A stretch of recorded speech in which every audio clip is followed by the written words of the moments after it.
Welcome back to Breakfast Daily on City TV. Don't forget to send us a message and join the discussion. Let us know your thoughts on everything we're talking about today. Yep. The WhatsApp line is 0550-585832, and you can hashtag Breakfast Daily on social media. Now let's say a very good morning to the host of Footprints on City TV, Samuel Atamensa, who's joining us for our discussion this morning. Good morning, Samuel. Morning. Morning. How It's you a doing? nice Tuesday. Oh, we're fine. Yeah. How are you? Very well, thank you. Yeah. Well, we want to delve right into some stories this morning. We've got a story on City Newsroom. Do you have it there? I'm trying to find my story here. Oh, okay, yes, I have this it. one here. The Ghana Okay. Broadcasting Yes, Corporation. yes. Now, Go this ahead. was in the newspaper headlines as well, but on citynewsroom.com, the Ghana Broadcasting Corporation is being taken on by ECG over 15.4 million Ghana cedis debts. All right, the story is by Fred Duho, and it says the GBC is back in the news again over unpaid utility bills to the tune of, again, over 15 million Ghana cedis. The state broadcaster was disconnected in October last year for failing to settle its indebtedness to the power distributor. City News sources indicate that GBC has not shown enough commitment to paying its debt, which earns it the 14th and 15th position on a list of 29 highly indebted clients of ECG targeted for disconnection. The GBC transmission alone owes a bill of over 4 million Ghana cedis, while GBC itself owes over 11 million. This will be the second time, if not more, that GBC will suffer a similar fate for non-payment of electricity bills. Now, this is part of a special national operation to recover parts of the hefty debt on the books of ECG. Again, they've listed 29 private and public institutions waiting to be disconnected from the national grid. So on that list, Ghana Airport Company, Parliament, UNDP, EOCO, UPSA, the Ministry of Communication, Kofi Annan Center, Entrance Pharmacy, and Internal Audit Agency. They are among the heavily indebted institutions on the list. Now, you can read more on citynewsroom.com. And then we should mention that all of these institutions, all of their debt totals about 120 million. Ghana cedis. That's a lot of debt. Yeah, that ECG is shouldering. Okay, so my first question I even ask is, why wait till now? It's a lot of debt. It is a lot of debt. Samantha, I'm not sure if City could owe 15 million cedis and will still operate. will still be operating. I don't think so. I don't think so at all. But yes, Saven, so here's the case. 120 million cedis in total owed by these 29 entities. And the state broadcaster alone owes over 15 million and has been given some leeway in the past. But it looks like this time ECG is saying no. No more opportunities. No more opportunities to... Well, I think is a good story in that it tells, it's an indication that ECG itself is waking up, because prior to the introduction of the prepaid thing, they were running, 100% credit business. You finish using electricity, You don't pay. that's cost number one. Cost number two is the cost of they following up to collect their money. And then cost number three, which nobody pays attention to, is legal costs when they sue people and they end up, look at that chain and check how much they were losing. So tables turn, and now we go into prepaid, Yes. which has resolved to a large extent some of their problems. Now the next one is the huge institutions, as you've mentioned, who are still on the postpaid. I think the effort is to put every institution on prepaid, and that will resolve some of these things. But I am a bit reluctant about the way they will approach GBC. Okay. Why? When you say reluctant, I'm reluctant because, you see, GBC, the airport company, they provide a certain service to the public, no two ways about that. But they are also national security facilities. Okay.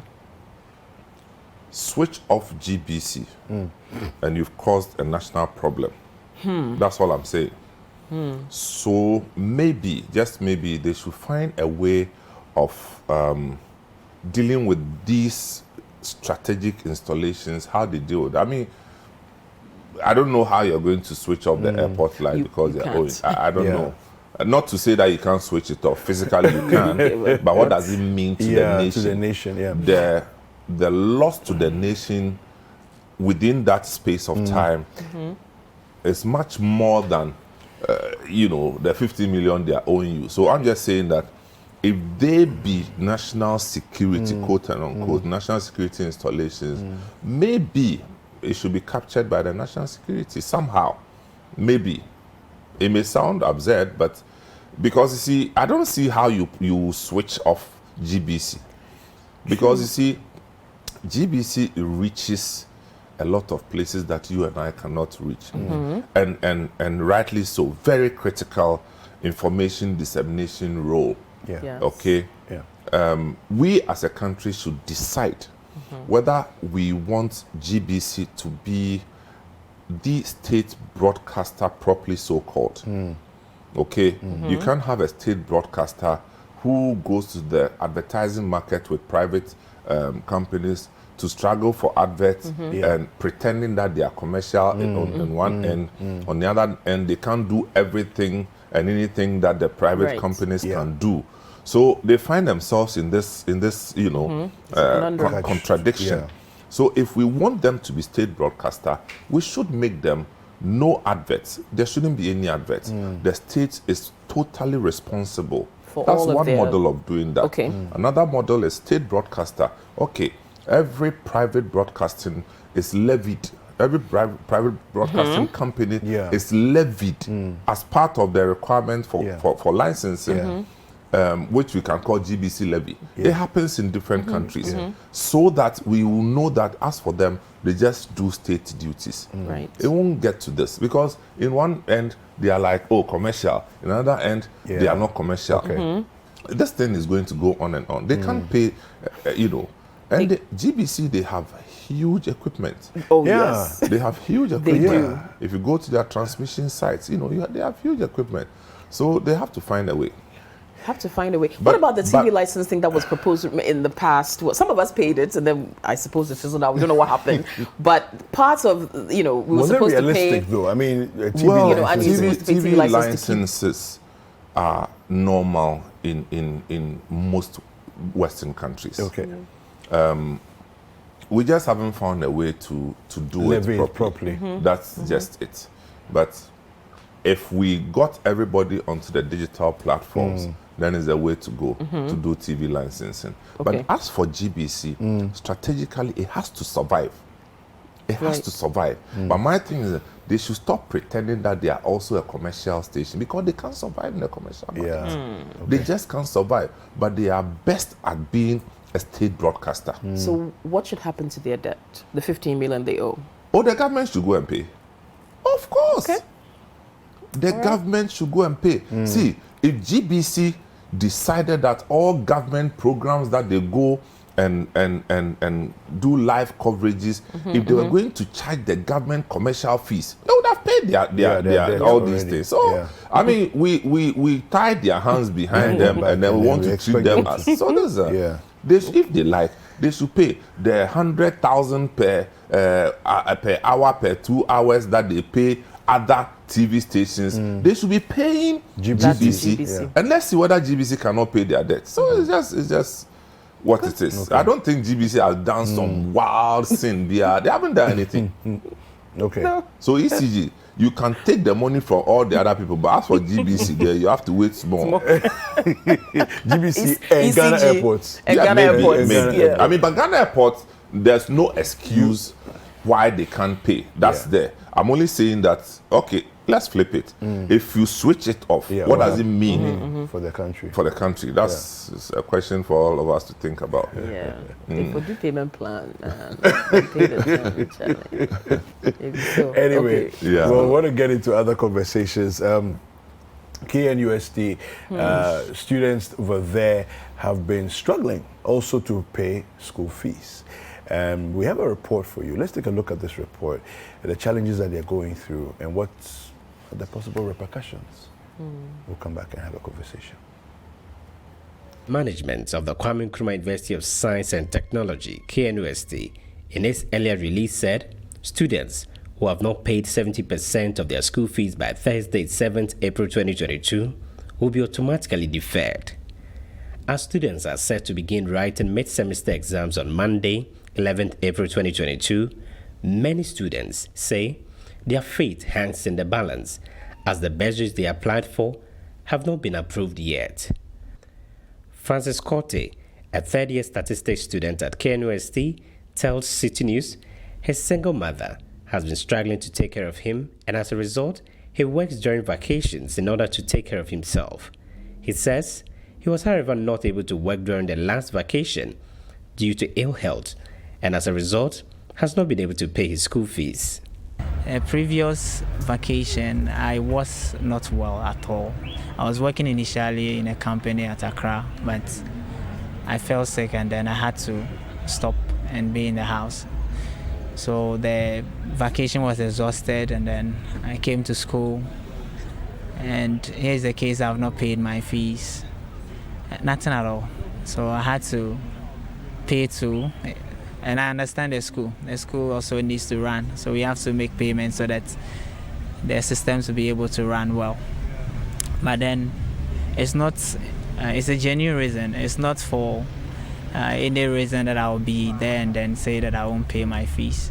For another third-year student, Nana Kwesi Eshen, who has so far paid 50% of his school fees, he's in a state of dilemma as he fears he'll be deferred and will not be allowed to write his mid-semester exams, which begins on Monday, 11th April 2022. The issue with regards to deferrals has brought this kind of unstable mentality on students, which also includes me. For instance, I've paid above 1,000 and left with few amount to pay. I'm supposed to pay around 1,500. So finding money to pay this has been a major problem, and I know there are a number of people on campus who also face such challenges. We are divided as to, are we going to study, how are we going to find our fees? So this has brought this kind of stress emotionally, psychologically on we the students. The students are thus urging school authorities to come up with an intervention to support students who are genuinely in need. I am pleading that the school will consider the situation of some of the students like me who has genuine reasons for not paying the fees, and then give us some time so that we can also make payments. We will plead with management to at least, even though they've been lenient to us for the past years, to once again extend the deadline so that they should also consider our mentality or the conditions that we face at the moment. Since some students prefer to live lavish lifestyles by spending their school fees. Some students are much more concerned about the lavish lifestyles that they live on campus. Some students, when given the money, they buy maybe iPhones, expensive cars that they use on campus as Ubers and other stuff, just to show off to people. So it's not always about people who can't afford. Some people genuinely can't afford, but some people are given the money and they use it for other stuff. I think that the policy, it's a good policy because I personally know students who squander their money or use it for investments and then later use the profits or interest to pay their school fees, and then some of them use it for gambling. And so the school is trying to avoid all those issues. And students who have genuine reasons, I think they can go to the VC's office and then address it. The Students' Representative Council, SRC, says it has so far received complaints from about 300 needy students who have been affected by the university's policy. Speaking to City News, the KNUST SRC president, Michael Abua, says while his outfit is working to ensure that the deadline is further extended, it is also looking at ways of assisting the students financially. We were able to release funds to about 2,380 students on scholarship. That's the KBN, KTBN, and KNUST bursary. That's is a perennial scholarship that the SRC gives to students, but we increased it from 1,312 last year to 2,380, a 74.3% increase. And so that is one that we've been able to do. Moreover, you're looking up to getting monies from the SRC coffers to pay for school fees of students. We have a huge chunk of students I know that might be on the risks of deferral, but we've not been able to get access to the data currently. But then we are looking up to the many requests that have been sent to our office for us to treat as agents regarding issues of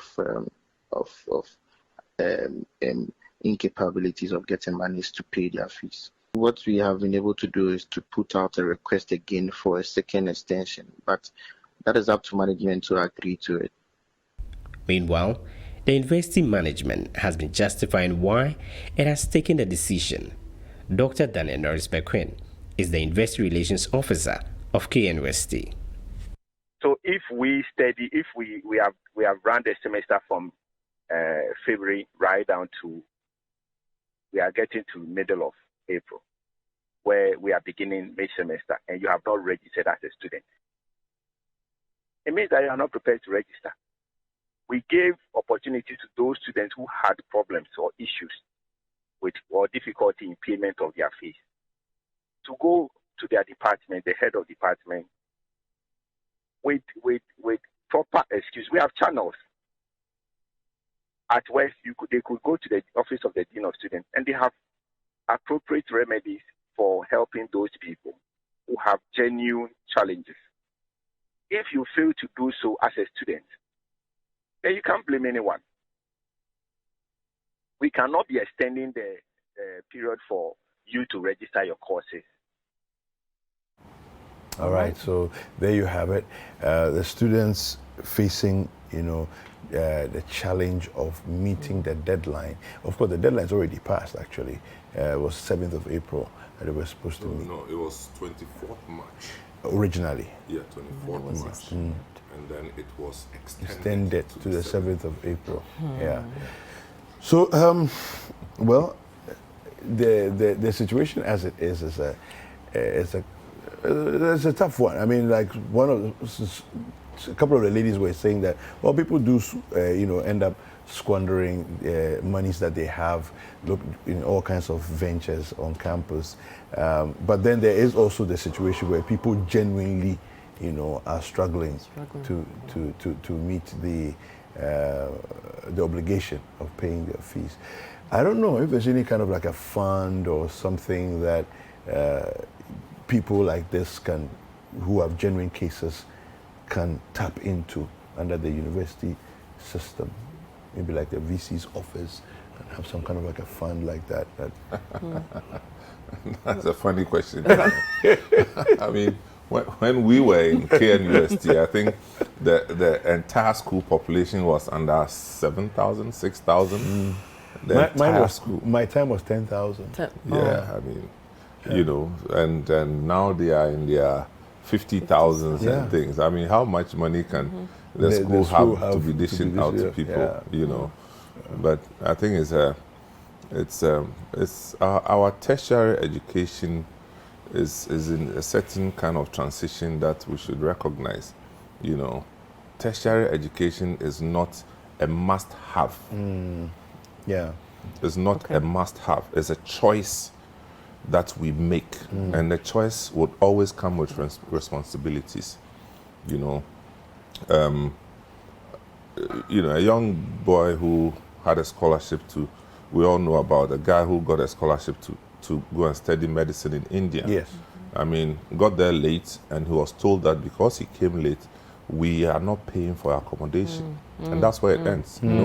There's no conversation about it. So the accommodation will be ready next year.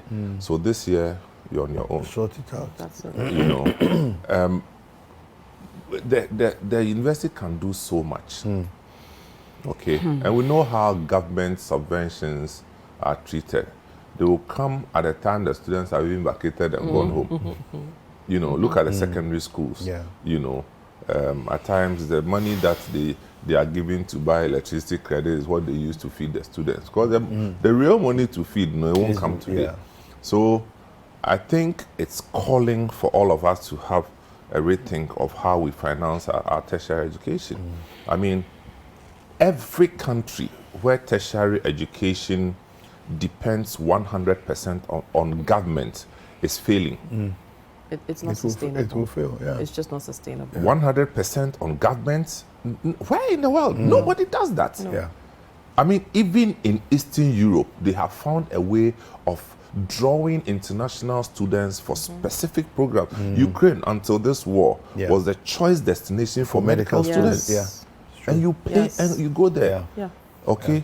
In the United Kingdom, government does not pay for university education.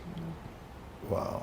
In the UK, government does not pay. So this whole thing of burdening government with any and everything, I mean, I'm you know, government creates grants and packages, makes it accessible to students, so that when they are done with school, years after, they can do what?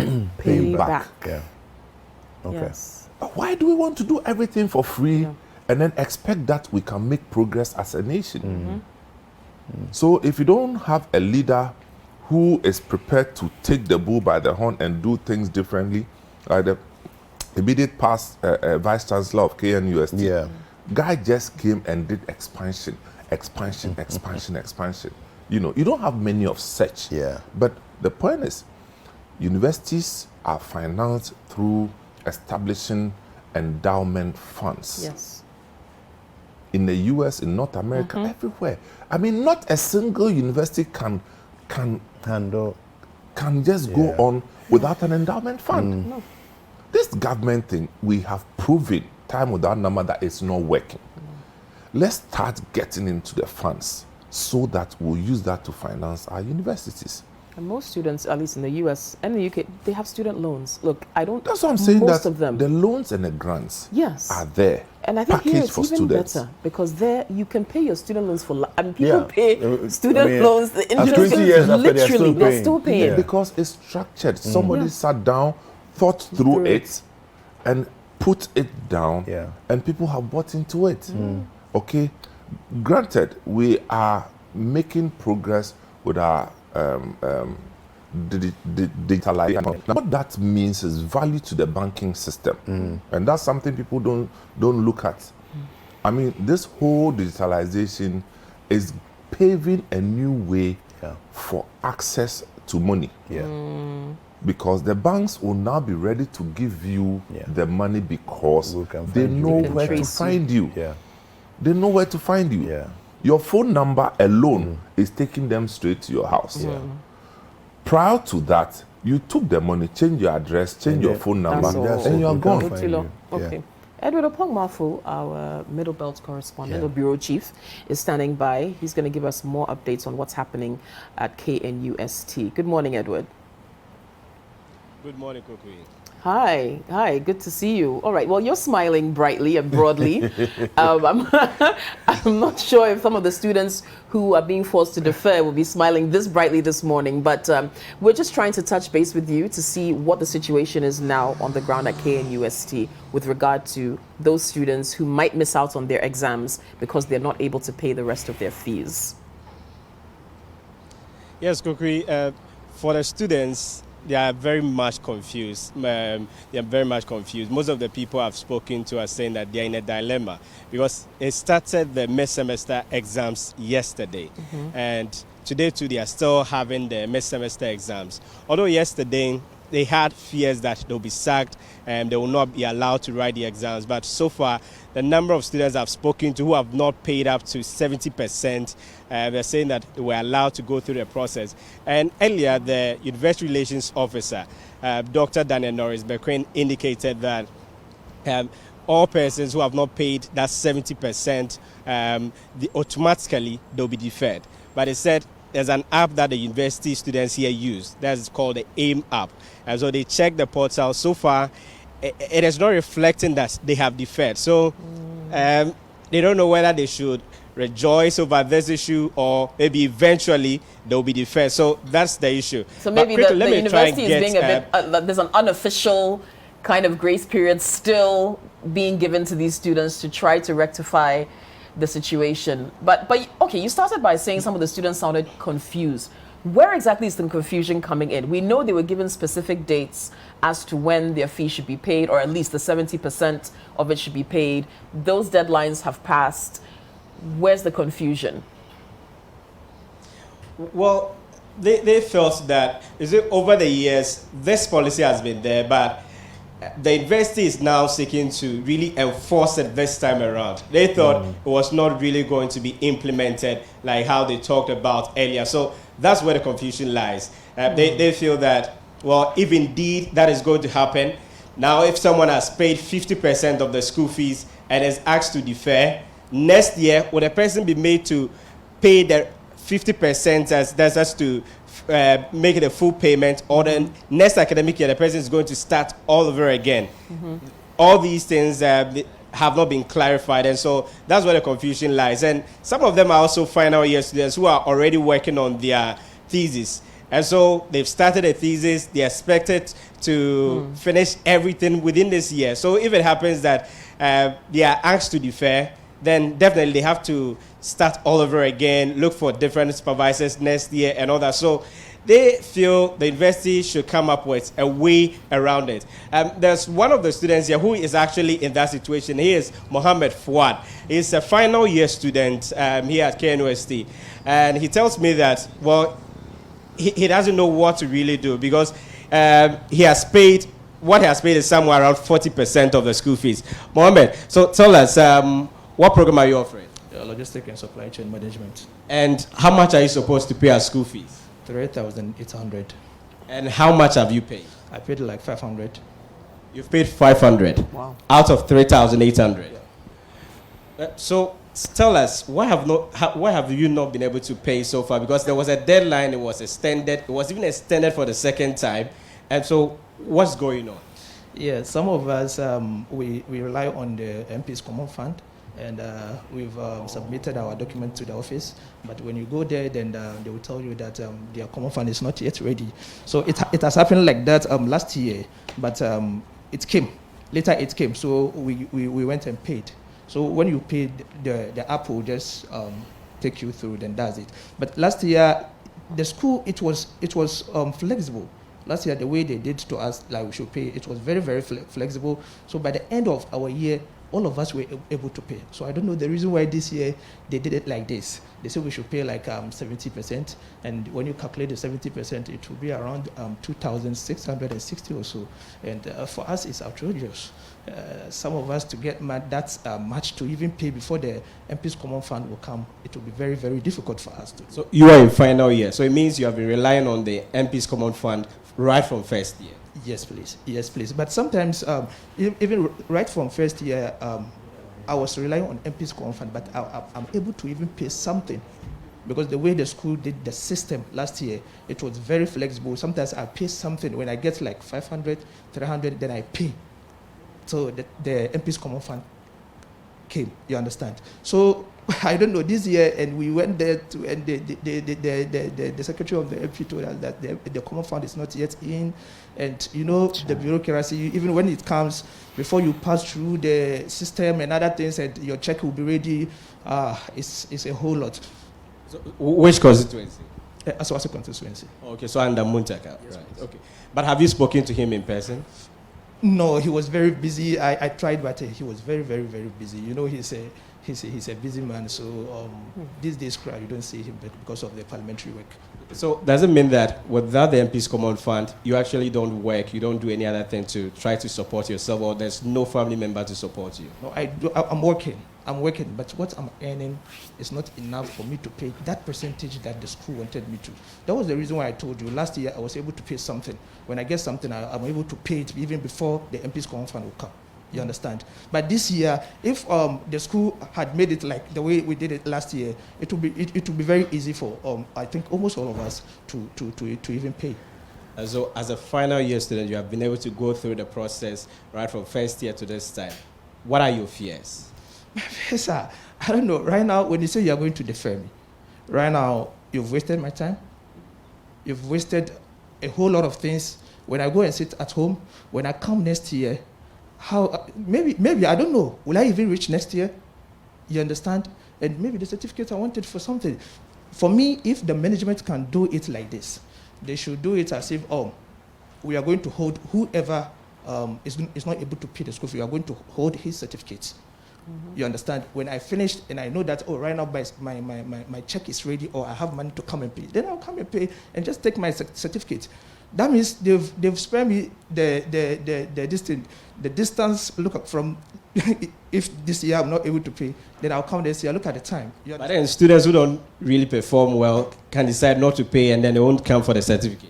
Oh no, I don't know, because how would the student know that this is how he performed? You know, the certificate sometimes, you know, you have to go and open it and see maybe if you had first class, second class, or. So once you graduate, I know when I was graduating, you will see all the names there. So once the person gets to know that, well, it's passed or it's one that I never expected, the person will decide or will be reluctant in paying. But the school can even do it when you are going to write your final exams. You understand? If you didn't pay, you can't write your final exams. I think for that one day, they have any right to do it like that. Final exams, you know that you want your certificate. You know your GPA, you know where you are. Definitely you come and write your final exams because you want your certificate to go and do something with it. I think when they do it like that, it will help all of us. All right. Thank you very much, Mohammed. So, Koki, let me talk to another student who is also in a similar situation. So, what's your name? I'm Thomas Antile. So, Thomas, which year are you? Final year. Final year. Okay, and how much have you paid? Oh, I've paid 700, constituting 48.7% of my fees. But how much are you supposed to pay at school? I'm supposed to pay 1,437. What program? Business Administration Logistics option. So tell us, it has been extended a number of times, I mean the deadline, but you have not been able to make the payment. What's your story? It's quite sad that even as it stands, the senior school I completed, I still own fees over there. Yeah. So coming here is just out of the passion and the dreams that I have. I know that definitely I have to pursue it. So over the years and from first year up to this final year, it has always been the situation that I'm not able to make full payments from the onset. But from people from KBN, that there are small scholarships here. I do apply for those, and by the help of other people, then I'm able to go through. So are you taking care of yourself? Oh, of course. Right now, I'm with my mommy, and mommy is now an old lady. So basically, I'm just alone, and when I'm able to solicit from other people, and then they're able to help, maybe sometimes my uncle, then that is what I rely on. So what happened that this time around you have not been able to pay the fees? Yeah. This time around, you see, the way we all can agree that right now things are hard. Looking at the inflationary situations that we're inside right now, and the times that we're inside right now, if you are a student like me, or like me in this situation, and then you're supposed to come and pay your hostel fee, your accommodation, and then pay the full payment, make the full payment, it's really difficult. And how you are going to survive over here is really very difficult.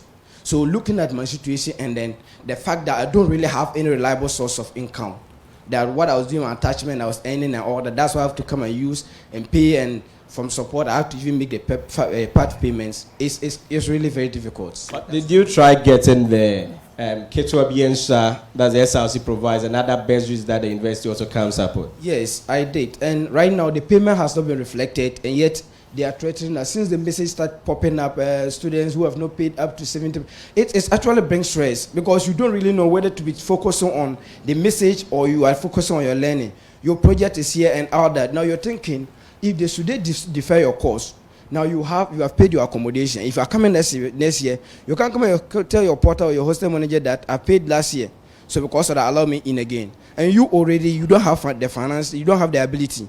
The purchasing power is not there. Now you are not able to pay, like right now I'm level like 737, and I'm not able to pay that. Now next year, if I come back, I have to pay my school fees and pay accommodation like 2,000 there. And right now, hostel prices are on the increase. So we are just anticipating that next year, hostels will even get 23,000 plus.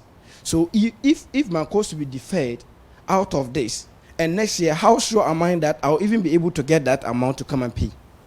But the university is saying that there are systems in place. You can actually go to the Dean of Students' office, you go and meet your counselors, and there's a way around it. Have you done that? I have written a letter to the dean. Anytime I get there to meet the dean, they tells me that he has not considered my letter yet. So, as a final year student and being in this situation, what's going on in your mind? Oh, right now, like I said, it's stressful because I'm also a student leader. I'm a president for the Catholic students on campus, and daily, ever since the message start popping up, the message that I've had right now, personally, my MP has helped me, so I can go and pay the fees right now. But I'm just thinking about the people, the number of people. Sometimes some people describe their situation to me, and I just noticed that though I am going through similar things, their own is I don't know what to do. And as a leader, I have to do something. I don't have the ability myself. I'm in the situation. I can't tell them that I'm in the situation. So I'm thinking that right now it has bring even the mid-semester performance. I'm very much certain that it will reflect. This situation reflects. You feel people will not perform well? I feel people will not perform well because people are already going through stress in their minds. And they don't even know, because I feel like if I even learn and I come, I'm not allowed to write the exam, because that's the message we had. If I've not paid, you will not be allowed to write. Yesterday when the exam hall, they'll come and call you in front of your friends, come and tell us that you've not paid, and then the reasons before they can consider you to write. All those things were there? Yes, yesterday it happened. The first paper, it happened. So, and I even feel like at least they should have make those KBN and bursary to make their payments, and then you see the status of the students before these things. Maybe they could have liaised with them to maybe fasten up things before they come back. You know, you are in front. Even when you come and then you in front of your friends, they all see that this is your situation. They go back to sit, and by that alone, you are punished in the mind. Psychologically, you are punished. So you don't even know what you are writing. So I feel that the situation is not really one that we can appreciate. What do you want to be done? So for me, I think that considerations should be made. That we understand the situation. If we know that if the school fees is not paid, the university is not run, but the consideration should also be given to the understanding the people, the person's situation, and maybe giving, if it is let's say we have 2 semesters, so if the person is able to pay up to some amount, at least the person should be given the peace of mind till the end of the semester, so we can consider. But if you say this is the semester is still very young, because we are now getting the middle of the semester, and you are already requiring that we pay 70% before we can write mid-semester exam. Assuming you sack me from the exam hall, or you defer me right now, I'm not able to write the mid-sem, and now later I come to pay the fees. So what happens to my mid-sem marks? Right now, maybe I'm able to write the end of semester exams, but my mid-semester, what happens? So you see, the situation is really very bad over here. Thank you very much. So, Koki, the SRC is coming up with some interventions, and I have the Deputy Welfare Chairperson of the SRC here. He is Samson Boaben.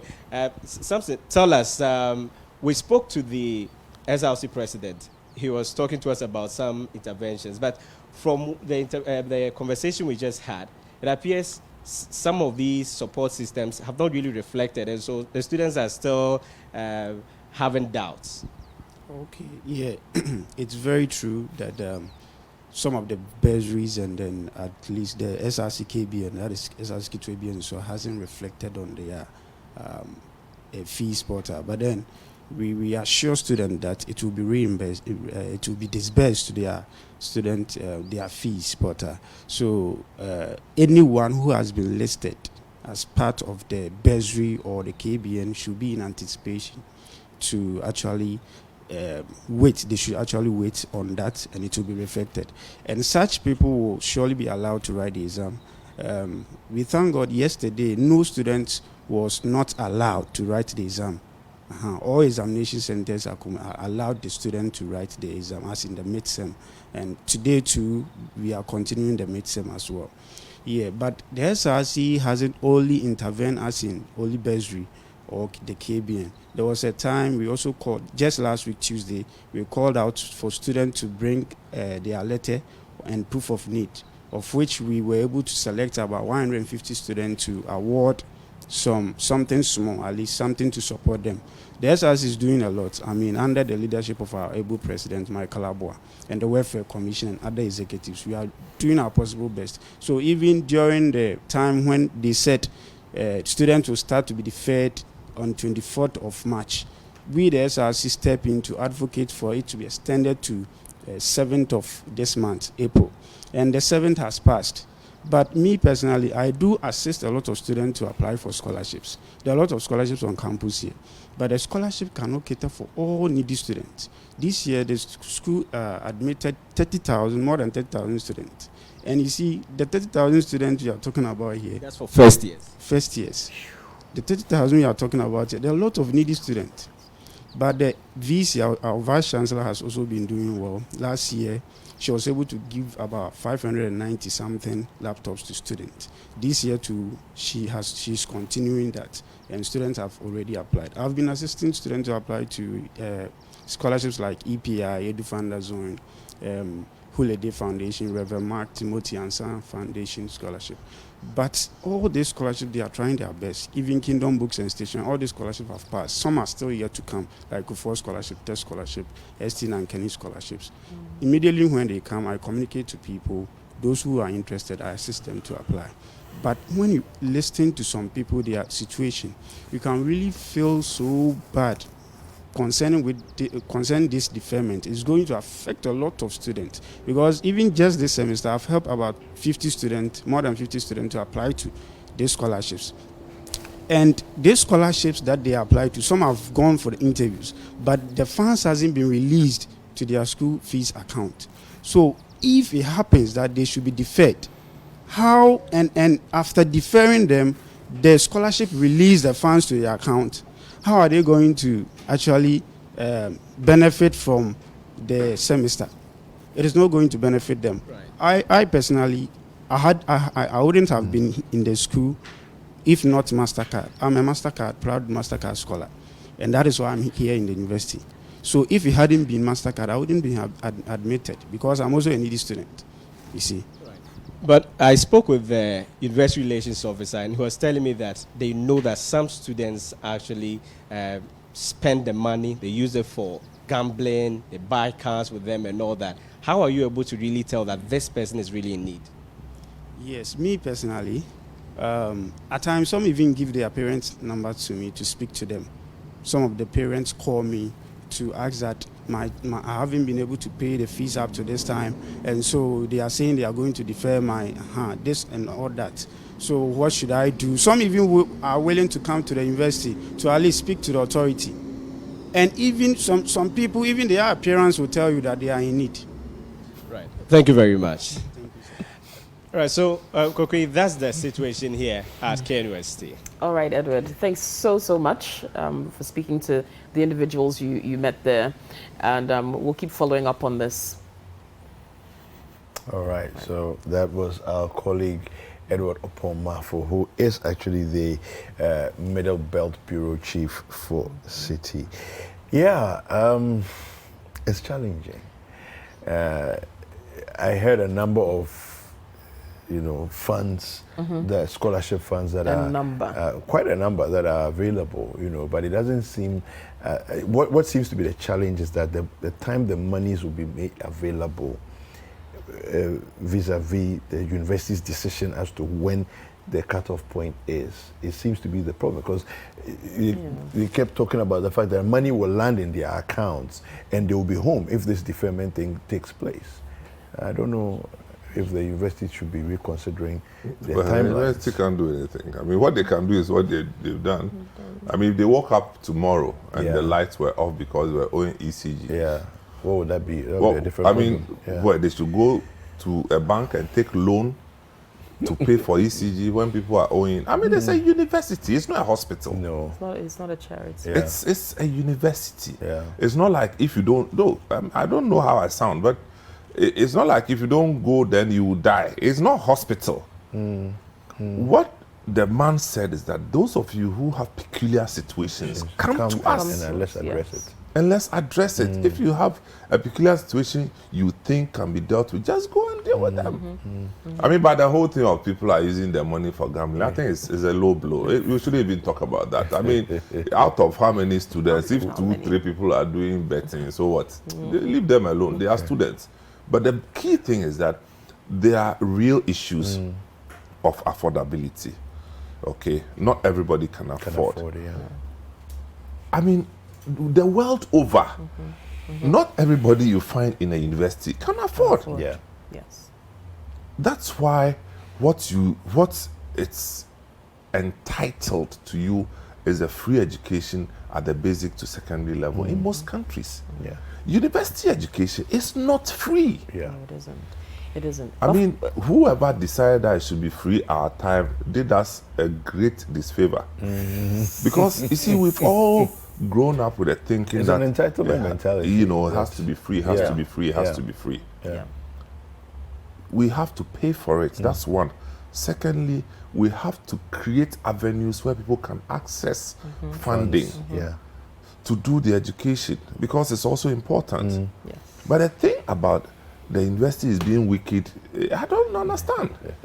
I mean, look, I mean, I can't use myself as an example because in a different country, but I had to do my project work twice. Because by the time I was in between, I was supposed to pay my school fees. I didn't pay. They didn't have a meeting with me. They just sent me email, case closed.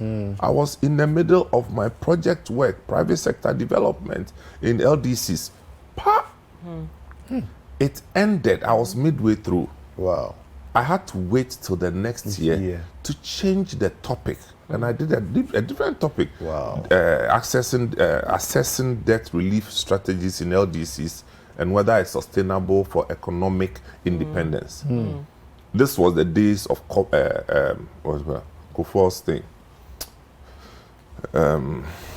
What's the name of the thing where our debts were forgiven? The HIPIC. These were the days of HIPIC. You understand? So I'm saying that I don't think they should do that to people, but let's not look at the university as they are being insensitive, because they have to build and grow the university, and it takes money. If somebody is being irresponsible and not releasing money that's due them, let's deal with that. Yes. No, let's deal with that. That's the dilemma for some of the student has applied, has been approved, they're due the funds aren't coming. We should deal with that. But they still will not let the university get away with owing ECG, with owing, because look, go to KNUST campus. I was there, say, a month and a bit ago. Okay. Place is so clean. Yeah. I mean, universities don't just get cleaned by the beds. Yeah. Somebody It's must be thinking doing about it something. and working. Somebody must be getting paid for something. I'm just saying that we underestimate the task of keeping the university running. And I think that the other day it was University of Ghana School of Performing Arts. Look at the state of the School of Performing Arts. And it is so because forever they have been waiting for funds from government. Okay? And by now we are still waiting for government.